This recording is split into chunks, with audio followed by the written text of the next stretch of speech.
بسم اللہ الرحمن الرحیم۔ السلام علیکم ورحمۃ اللہ وبرکاتہ۔ صاحبین کے نزدیک مجاز حقیقت کا خلیفہ ہے حکم کے حق میں، یعنی کہ معنی میں۔ اس کا مطلب یہ ہے کہ اگر لفظ کے حقیقی معنی ممکن ہو اور کسی وجہ سے حقیقت پر عمل نہ ہو پا رہا ہو تو مجاز کی طرف جائیں گے، جیسے کہ حقیقت متعذرہ اور حقیقت مہجورہ میں مجاز کی طرف جاتے ہیں، یعنی کہ مجاز پر عمل کرتے ہیں۔ لیکن اگر حقیقی معنی ہی ممکن نہ ہو تو پھر مجاز کی طرف نہیں جائیں گے، بلکہ کلام لغو یعنی بے فائدہ ہوگا۔ اور یہ کس طرح ہوگا، اسے ہم امام اعظم کے موقف کے بعد مثال سے سمجھیں گے۔ امام اعظم کے نزدیک مجاز حقیقت کا خلیفہ ہے لفظ کے حق میں، یعنی کہ کلام میں۔ اس کا مطلب یہ ہے کہ حقیقت متعذرہ اور حقیقت مہجورہ میں تو مجاز کی طرف جاتے ہی ہیں امام اعظم، لیکن اگر حقیقت ناممکن بھی ہو تب بھی امام اعظم مجاز کی طرف ہی جاتے ہیں، کیونکہ ان کے نزدیک مجاز حقیقت کا خلیفہ ہے لفظوں میں۔ تو لفظ جب درست ہیں پھر بھلے ان لفظوں کا معنی حقیقی ناممکن ہی کیوں نہ ہو، پھر بھی مجاز پر عمل کریں گے۔ اب اسے مثال سے سمجھیں۔ آقا اگر اپنی عمر سے بڑے غلام کے بارے میں کہے کہ یہ میرا بیٹا ہے، تو اس کلام کا حقیقی معنی ہے کہ وہ غلام اس آقا کا بیٹا ہے، اور یہ حقیقی معنی ناممکن ہے، کیونکہ یہ ممکن ہی نہیں کہ والد بیٹے سے عمر میں چھوٹا ہو یا بیٹا عمر میں والد سے بڑا ہو۔ اور اس کلام کے مجازی معنی ہیں کہ وہ غلام آزاد ہے۔ اب صاحبین کے نزدیک چونکہ حقیقی معنی ہی ممکن نہیں، لہٰذا مجازی معنی کی طرف بھی نہیں جائیں گے، یعنی وہ غلام آزاد نہیں ہوگا۔ جبکہ امام اعظم کے نزدیک یہ ایک پورا کلام ہے جس کا معنی بھی سمجھ میں آ رہا ہے کہ یہ میرا بیٹا ہے، اور چونکہ ان کے نزدیک مجاز حقیقت کا خلیفہ ہے لفظوں میں، تو اب بھلے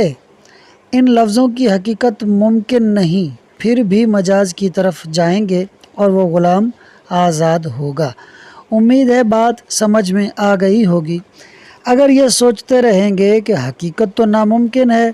پھر کیسے مجاز کی طرف جائیں گے، تو جناب امام اعظم کا دو ٹوک موقف ہی یہی ہے کہ حقیقت ناممکن ہو تب بھی مجاز کی طرف جائیں گے۔ پھر یہ سوچنا کہ حقیقت ممکن نہیں تو کیسے مجاز کی طرف جائیں گے، یعنی قیل کال کرنا، یہ سب بیکار ہے۔ امام اعظم اور صاحبین کے اختلاف پر مصنف علیہ الرحمہ نے مزید دو مسئلے بیان کیے ہیں۔ پہلا مسئلہ یہ ہے کہ اگر کوئی کہے کہ فلاں کے مجھ پر یا اس دیوار پر 1000 روپے ہیں، تو اس کلام کی حقیقت ہے متکلم یا دیوار میں سے کسی ایک پر بغیر تعیین کے 1000 روپے لازم ہوں، اور یہ حقیقی معنی ناممکن ہے، کیونکہ 1000 روپے متکلم پر تو لازم ہو سکتے ہیں مگر دیوار پر لازم نہیں ہو سکتے۔ اور اس کلام کے مجازی معنی ہے متکلم پر 1000 روپے لازم ہوں۔ اور صاحبین کے نزدیک چونکہ مجاز حقیقت کا خلیفہ ہے معنی میں، تو جب حقیقت ہی ممکن نہیں، یعنی حقیقت کے معنی ممکن ہی نہیں، تو ان کے نزدیک مجاز کی طرف بھی نہیں جائیں گے، یعنی 1000 روپے یعنی 1000 روپے متکلم پر لازم نہیں ہوں گے، بلکہ کلام لغو اور بے فائدہ ہوگا۔ جبکہ امام اعظم کے نزدیک مجاز حقیقت کا خلیفہ ہے لفظ میں، تو جب لفظ درست ہیں پھر بھلے حقیقت ممکن نہ بھی ہو تو بھی مجاز کی طرف جائیں گے اور متکلم پر 1000 روپے لازم ہوں گے۔ اسی طرح اگر کسی نے کہا کہ میرا غلام یا میرا گدھا آزاد ہے، تو اس کلام کی حقیقت ہے کہ غلام اور گدھے میں سے بغیر تعیین کے کوئی ایک آزاد ہو، اور یہ حقیقت ناممکن ہے، کیونکہ غلام تو آزاد ہو سکتا ہے مگر گدھا آزاد نہیں ہو سکتا۔ اور اس کلام کے مجازی معنی ہیں کہ میرا غلام آزاد ہے۔ تو اب صاحبین کے نزدیک چونکہ حقیقت ممکن نہیں، لہٰذا مجاز کی طرف بھی نہیں جائیں گے اور غلام آزاد نہیں ہوگا۔ اور امام اعظم کے نزدیک چونکہ کلام درست ہے، پھر بھلے اس کے معنی ناممکن ہی کیوں نہ ہو، پھر بھی مجاز کی طرف جائیں گے اور غلام آزاد ہوگا۔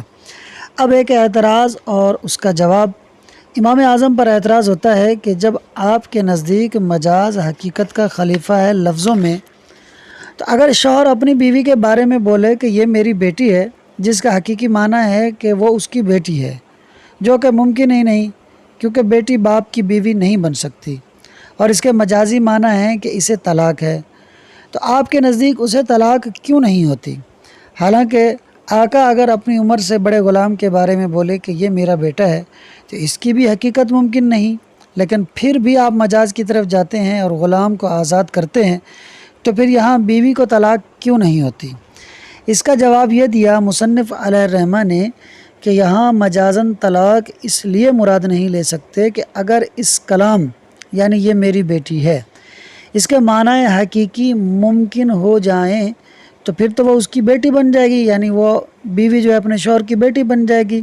اور بیٹی سے نکاح ہو نہیں سکتا۔ حالانکہ طلاق نکاح کے بعد ہوتی ہے، تو جب نکاح ہی نہیں ہو سکتا تو پھر طلاق کیسے ممکن ہو سکتی ہے؟ یعنی بیٹی ہونا اور بیوی ہونا جمع نہیں ہو سکتے، اس لیے مجازاً اس کلام سے طلاق والا معنی بھی مراد نہیں لیا جا سکتا، جبکہ بیٹا ہونا اور غلام ہونا یہ دونوں جمع ہو سکتے ہیں، کیونکہ حضور نے فرمایا کہ جو ذی رحم محرم کا مالک ہو تو وہ مملوک اس مالک پر آزاد ہو جاتا ہے، اور بیٹا بھی باپ کا ذی رحم محرم ہے، اور چونکہ حدیث سے ثابت ہوا کہ باپ بیٹے یعنی ذی رحم محرم کا مالک بن سکتا ہے، تو اسی وجہ سے پھر بیٹا بھی آزاد ہو رہا ہے۔ امید ہے کہ بات سمجھ میں آ گئی ہوگی۔ آئیے اب عبارت اور ترجمے کی طرف چلتے ہیں۔ ثم المجاز عند ابی حنیفۃ علیہ الرحمۃ، پھر مجاز ابو حنیفہ علیہ الرحمہ کے نزدیک خلف عن الحقیقتی، خلیفہ ہے حقیقت سے، فی حق اللفظ، لفظ کے حق میں یعنی تکلم میں، وعندہما، اور ان دونوں یعنی صاحبین کے نزدیک خلف عن الحقیقتی، خلیفہ ہے حقیقت سے، فی حق الحکمی، حکم کے حق میں، حتیٰ یہاں تک کہ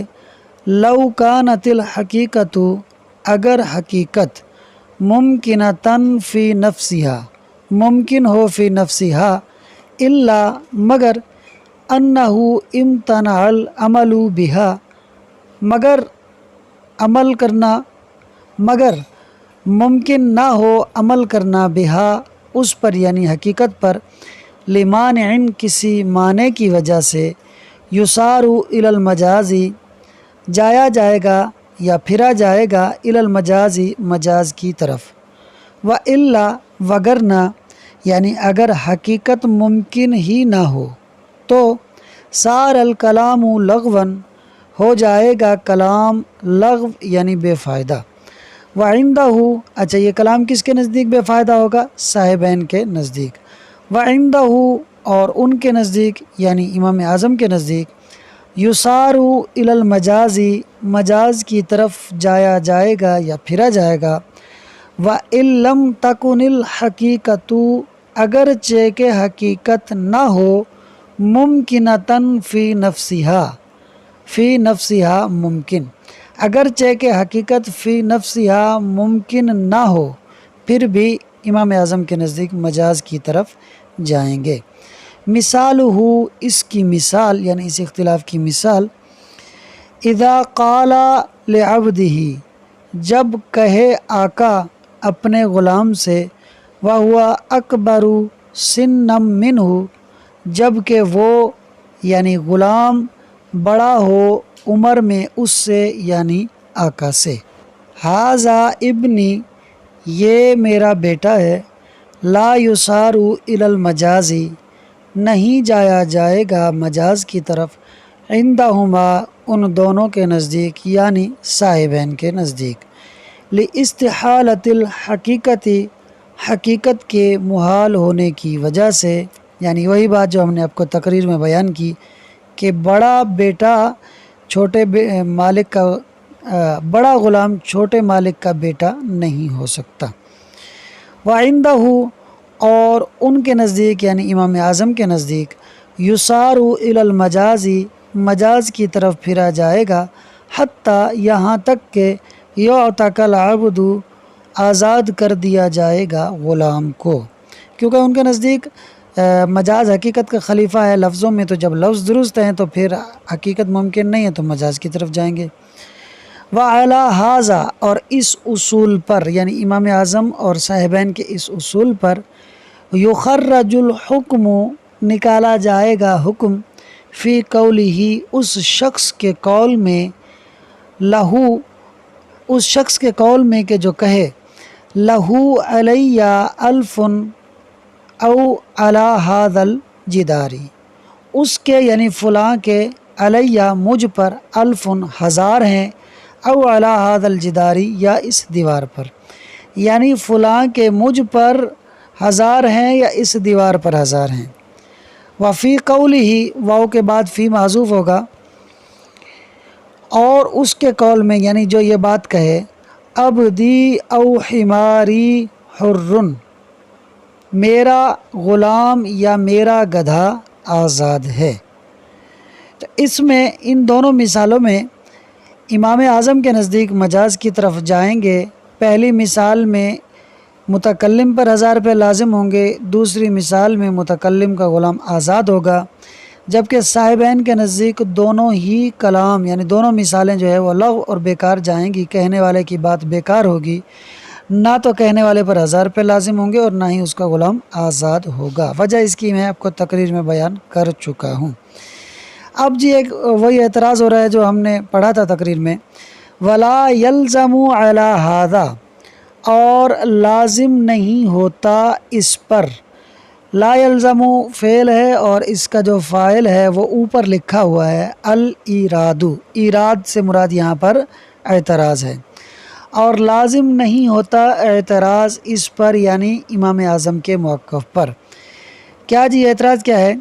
اذا قال جب کہے، کون کہے؟ اوپر لکھا ہوا ہے قال کے اوپر الزوج یعنی شوہر، جب شوہر کہے لامرأتہ، یہ اصل میں ہے لامرأتہ، جو اس میں حمزہ ہے امرأتن کا جو حمزہ ہے وہ وصلی ہے، یہ چونکہ شروع میں لام حرف جار آ رہا ہے تو اس کی وجہ سے یہ ملا کر پڑھنے کی صورت میں گر جاتا ہے، لکھنے میں تو ہوتا ہے لیکن پڑھا نہیں جاتا۔ اذا قال لامرأتہ جب شوہر کہے اپنی بیوی کے لیے ھذہ ابنتی یہ میری بیٹی ہے، ولہا نسب معروف حالانکہ اس کا یعنی اس کی بیوی کا نسب مشہور ہو، من غیرہ اس کے غیر سے یعنی شوہر کے غیر سے، حیث اس طرح کے لا تحرم علیہ کہ وہ عورت اس شوہر پر حرام نہ ہو، یعنی وہ اس کی بیوی ہے تو حرام کیسے ہو سکتی ہے۔ ولا یجعل ذلک مجازا عن الطلاق اور نہیں بنایا جائے گا اس کو یعنی ھذہ ابنتی کے کلام کو نہیں بنایا جائے گا مجازاً مجاز عن الطلاق طلاق سے، اس کلام کو طلاق سے مجاز نہیں بنایا جائے گا۔ سواء کانت المرأة صغرا سنا منہ او کبرا بھلے، سواء کا مطلب بھلے، بھلے عورت چھوٹی ہو عمر میں اس سے یعنی شوہر سے یا بڑی ہو، لأن ھذا کیونکہ یہ، لأن ھذا اللفظ کیونکہ یہ لفظ یعنی ھذہ ابنتی، لو صح معناہ اگر اس کے معنی درست ہوں، لکان منافیا للنکاح یہاں ین تھا لیکن ادغام کا قاعدہ ہو رہا تھا اس لیے میں نے یا کو لام سے ملا دیا، ادغام بلا غنہ، لکان منافیا للنکاح تو ضرور یہ کلام یعنی ھذہ ابنتی نکاح کے منافی ہوگا، یعنی اگر ہم اس جملے کو درست مان لیں، اس کے معنی کو درست مان لیں، اس کے معنی درست نہیں ہو رہے اگرچہ کہ حقیقت میں ممکن نہیں ہے لیکن معنی بھی درست نہیں ہے، کیونکہ اگر ہم اس جملے کے معنی کو صحیح مان لیں یعنی وہ عورت اس کی بیٹی ہو اپنے شوہر کی، لکانا منافین للنکاحی منافین للنکاحی، تو پھر یہ جملہ تو نکاح کے بھی منافی ہو جائے گا کیونکہ بیٹی سے تو نکاح ہو نہیں سکتا۔ فیکون منافین لحکمہ، تو پھر حاذہ ابنتی والا جو کلام ہے یہ منافی ہوگا اس کے حکم کے، یعنی نکاح کے حکم کے بھی منافی ہوگا۔ اور نکاح کا حکم کیا ہے؟ وہو الطلاق، اور وہ طلاق ہے۔ تو جب حاذہ ابنتی کا کلام کا کلام نکاح کے منافی ہے تو جو نکاح کا حکم ہے یعنی طلاق اس کے بھی منافی ہوگا، تو پھر اس سے طلاق والا معنی بھی مراد نہیں لیا جا سکے گا۔ امید ہے بات سمجھ میں آ گئی ہوگی۔ ولا استعارتا، اور کوئی استعارہ یعنی مجاز نہیں ہوتا، مع وجود التنافی، منافات کے پائے جانے کے ساتھ، یعنی جب معنی حقیقی اور معنی مجازی کے درمیان منافات ہو، دوری ہو، کسی بھی طرح وہ ایک دوسرے سے مل نہ سکتے ہوں، تو پھر وہاں مجاز جاری نہیں ہوتا۔ جس طرح کہ بیوی بیٹی نہیں بن سکتی تو پھر اس سے حاذہ ابنتی سے طلاق والا معنی مراد نہیں لیا جا سکتا۔ بخلاف قولی، برخلاف اس کے یعنی کہنے والے کے قول کے، کون سے قول کے؟ ھذا ابنی، یہ میرا بیٹا ہے، یعنی چھوٹی عمر کا جو آقا ہے بڑے غلام کے بارے میں کہہ رہا ہے، ھذا ابنی، یہ میرا بیٹا ہے، برخلاف اس قول کے۔ کیوں بھائی؟ فإن البنوۃ، کیونکہ بیٹا ہونا، لا تنافی، یہ منافی نہیں ہے، ثبوت الملکی للابی، باپ کے لیے ملکیت کے ثبوت کے، یعنی بیٹا ہونا اور باپ کی ملکیت میں آ جانا یہ دونوں ایک دوسرے کے منافی نہیں ہیں، بل یثبت الملک لہ، بلکہ ثابت ہوگی ملکیت اس کے لیے یعنی باپ کے لیے، والد کے لیے، ثم یعتق علیہ، پھر وہ غلام اس پر یعنی باپ پر آزاد ہو جائے گا، وہ غلام جو کہ بیٹا ہے۔ اس کی تقریر میں آپ کو میں وجہ بیان کر چکا ہوں کہ باپ اپنا بیٹا ہونا اور غلام ہونا یہ دونوں تو جمع ہو سکتے ہیں حضور کی حدیث کی وجہ سے، کہ حضور نے فرمایا کہ جو ذی رحم محرم کا مالک ہو تو وہ مملوک مالک پر آزاد ہو جاتا ہے۔ تو بیٹا چونکہ باپ کا ذی رحم ہے تو اگر باپ نے بیٹے کو خریدا تو پہلے ملکیت ثابت ہوگی، پھر بیٹا باپ پر آزاد ہو جائے گا، تو یہ تو ممکن ہے، مگر بیٹی ہونا اور بیوی ہونا وہ چیز ممکن نہیں ہے، لہٰذا وہاں مجاز جاری نہیں ہو سکتا۔ اللہ کرے کہ آپ کو بات سمجھ میں آ گئی ہو۔ آخر میں وہی گزارش کروں گا کہ ویڈیو کو تو ڈاؤن لوڈ آپ کر لیتے ہیں مگر ایک دفعہ ضرور چلا لیا کریں اس کو، بھلے آپ اس کی آواز بند کر دیں، ایک دفعہ چلائیں گے تو ویڈیو کی ریٹنگ اوپر جائے گی، ورنہ اگر ویڈیو کو ویوز نہیں ملیں گے تو پھر میرا اتنی محنت کرنے کا کوئی فائدہ نہیں ہے، پھر بندہ حوصلہ ہار جاتا ہے کہ بھئی میں اتنی محنت کر رہا ہوں اور لوگ رسپانس نہیں دے رہے۔ تو آپ سے عرض ہے کہ ویڈیو کو ایک دفعہ پورا ضرور دیکھا کریں اور چینل کو بھی سبسکرائب کریں، ویڈیو کو لائک اور شیئر بھی ضرور کریں۔ کوئی سوال ہو تو کمنٹ میں پوچھ لیجئے۔